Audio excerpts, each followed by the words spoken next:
Showing or hiding system app notifications on the Galaxy S24 lets you manage alerts from system apps, giving you control over which notifications you see and how they appear.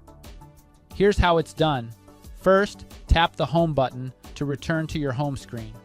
From the home screen, swipe down from the top to open the notification panel, then tap the settings icon. Next, scroll down and select Notifications. In the Notifications menu, tap on App Notifications. Now, tap the More icon or the three dots at the top right corner. From the pop-up menu, choose Show System Apps to access notifications for system apps. You can also hide them later by turning this option off. Once system apps are visible, scroll through the list and tap on any app to customize its notification settings. You can choose to allow sound and vibration, set it to silent, or even decide if the notifications will appear on the lock screen. Additionally, you can choose whether to display notification badges on the app icon.